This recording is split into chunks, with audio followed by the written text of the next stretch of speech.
ലോക്സഭാ തെരഞ്ഞെടുപ്പ് പ്രഖ്യാപിച്ചതോടെ ഇനി ബി.ജെ.പിക്കും കോൺഗ്രസിനുമാണ് സ്ഥാനാർത്ഥികളെ നിർണ്ണയിക്കാനുള്ളത്. അവരേതാണ്ട് സാധ്യതാ പട്ടിക തയ്യാറാക്കി കഴിഞ്ഞു. ഇനി വരുന്ന രണ്ടോ മൂന്നോ ദിവസങ്ങൾക്കകം കോൺഗ്രസും ബി.ജെ.പിയും തങ്ങളുടെ സ്ഥാനാർത്ഥികളെ പ്രഖ്യാപിക്കുമെന്നാണ് അറിയുന്നത്. ഇതിൽ രണ്ട് കാര്യങ്ങൾ ശ്രദ്ധിക്കേണ്ടതുണ്ട്. ഒന്ന്, കോൺഗ്രസിനെ സംബന്ധിച്ച് ആലപ്പുഴയിൽ നിന്ന് വേണുഗോപാൽ മത്സരിക്കില്ല എന്ന് അദ്ദേഹം സ്വമേധയാ തീരുമാനമെടുത്തിട്ടുണ്ട്. അദ്ദേഹം അക്കാര്യം പാർട്ടിയെയും അറിയിച്ചിട്ടുണ്ട്.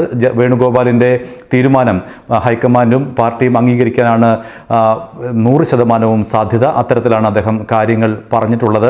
അങ്ങനെയെങ്കിൽ ആലപ്പുഴയിൽ ആര് മത്സരിക്കും എന്ന കാര്യം ഇനിയും ചർച്ച ചെയ്യേണ്ടതുണ്ട്. കാരണം വേണുഗോപാൽ ആലപ്പുഴയിലെ കോൺഗ്രസിൻ്റെ സാധ്യതാ പട്ടികയിൽ ഉണ്ടായിരുന്ന ആളാണ്. അദ്ദേഹത്തിൻ്റെ അപ്രതീക്ഷിതമായ പിന്മാറ്റം മറ്റൊരു സ്ഥാനാർത്ഥിയെ കണ്ടെത്താൻ കോൺഗ്രസിനെ പ്രേരിപ്പിക്കുന്നു. അത് പി.സി. വിഷ്ണുനാഥിലേക്കാണ് ഇപ്പോൾ ചെന്നെത്തി നിൽക്കുന്നത്. വിഷ്ണുനാഥിനെ കേന്ദ്രീകരിച്ചാണ് ആലപ്പുഴയിലെ ചർച്ചകൾ പുരോഗമിക്കുന്നത്. അതേപോലെ തന്നെ ബി.ജെ.പിയെ സംബന്ധിച്ച് തിരുവനന്തപുരത്ത് മാത്രമാണ് അവർക്ക് കൃത്യമായി സ്ഥാനാർത്ഥിയെ നിർണ്ണയിക്കാൻ ആയത്. കുമ്മനം രാജശേഖരനാണ് അവിടെ LDF-നെയും ഒപ്പം തന്നെ UDF-നെയും നേരിടാൻ ബി.ജെ.പി കളത്തിലിറക്കിയിട്ടുള്ളത്. മിസോറാം ഗവർണർ പദവി രാജിവെച്ചുകൊണ്ടാണ് അദ്ദേഹം തിരുവനന്തപുരത്തേക്ക് വരുന്നത്. അങ്ങനെ കുമ്മനം രാജശേഖരനും ഏതാണ്ട് ഉറപ്പായി കഴിഞ്ഞു. ഇനി കോൺഗ്രസിനെയും ബി.ജെ.പിയെ സംബന്ധിച്ച് വരുന്ന 2-3 ദിവസത്തിനകം കാര്യങ്ങൾ ഏതാണ്ട് ഒരു വ്യക്തത കൈവരും. അതേസമയം LDF-നെ സംബന്ധിച്ചാണെങ്കിൽ അവർ കൃത്യമായ ഒരു മുന്നേറ്റമാണ് ആദ്യ ഘട്ടം മുതൽ തന്നെ തുടങ്ങിയത് എന്ന് വേണമെങ്കിൽ പറയാം.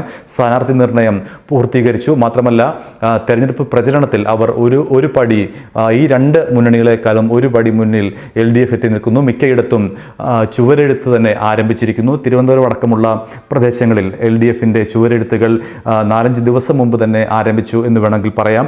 എന്നാലും LDF-ന്റെ പട്ടിക എല്ലാവർക്കും അറിയുന്ന കാര്യം തന്നെയാണ്. Kasaragod KP Satheeshachandran CPM, Kannur PK Shrimati CPM, Vadakara P Jayarajan CPM, Kozhikode A Pradeep CPM, Wayanad PP Suneer CPM, Malappuram VP Sanu CPM, Ponnani PV Anvar ഇടത് സ്വതന്ത്രൻ, Palakkad MV Rajesh CPM, Thrissur Rajaji Mathew Thomas CPI, Alathur PK Biju CPM, Chalakudy Innocent CPM, Ernakulam P Rajeev CPM, Idukki Joice George ഇടത് സ്വതന്ത്രൻ, Kottayam VN Vasavan CPM, Alappuzha AM Arif CPM, Pathanamthitta Veena George CPM, Kollam KN Balagopal CPM, Mavelikkara Chittayam Gopakumar CPI, Attingal A Sampath CPM, Thiruvananthapuram C Divakaran CPI. ഇങ്ങനെയാണ് ഇടത് മുന്നണിയുടെ പട്ടിക. ഇത് CPI-യും CPM-ഉം മാത്രമേ മത്സരിക്കുന്നുള്ളൂ. 16 സീറ്റുകൾ CPM-ഉം 4 സീറ്റുകൾ CPI-യും എന്ന നിലയ്ക്കാണ് അവർ വളരെ കൃത്യമായി സീറ്റുകൾ വിഭജിച്ചത്. കോൺഗ്രസിനെ സംബന്ധിച്ചാണെങ്കിൽ സാധ്യതാ പട്ടിക ഇങ്ങനെ പോകുന്നു. തിരുവനന്തപുരത്ത് Sasi Tharoor,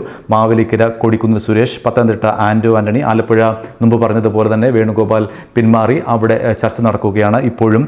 Ernakulam KV Thomas, Vadakara Mullappally Ramachandran, Kozhikode MK Raghavan, Attingal Adoor Prakash, Idukki Joseph Vazhakkan, Dean Kuriakose എന്നിവരെ പരിഗണിക്കുന്നു.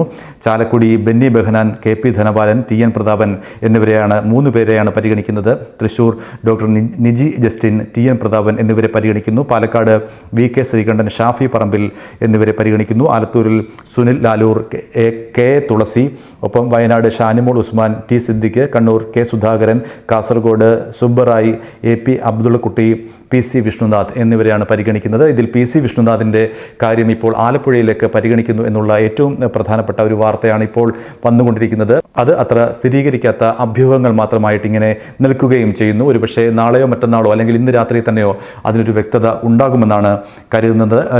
തിങ്കൾ ചൊവ്വ ദിവസങ്ങളിൽ ഡൽഹിയിൽ നടക്കുന്ന സ്ക്രീനിംഗ് കമ്മിറ്റിയിലേക്ക് KPCC മുൻ പ്രസിഡന്റുമാരായ VN Sudheeran, MM Hasan, K Muraleedharan തുടങ്ങിയവർ പങ്കെടുക്കും.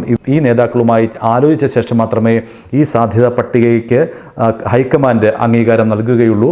അങ്ങനെയെങ്കിൽ തിങ്കളാഴ്ചയോ ചൊവ്വാഴ്ചയോ നാളെയോ മറ്റന്നാളോ കോൺഗ്രസിൻ്റെ പട്ടികയിൽ സംബന്ധിച്ചൊരു വ്യക്തത വരും. പിന്നിലുള്ളത് ബി.ജെ.പിയാണ്. ബി.ജെ.പിയുടെ ചർച്ച ഇന്ന് സജീവമായി തുടരുകയാണ്. കാരണം തെരഞ്ഞെടുപ്പ് പ്രഖ്യാപിച്ചിരിക്കുന്നു. ബി.ജെ.പിയും തിങ്കളാഴ്ചയോ ചൊവ്വാഴ്ചയോ അവരുടെ പട്ടിക ഔദ്യോഗികമായി പുറത്തുവിടുമെന്നാണ് അറിയാൻ കഴിയുന്നത്.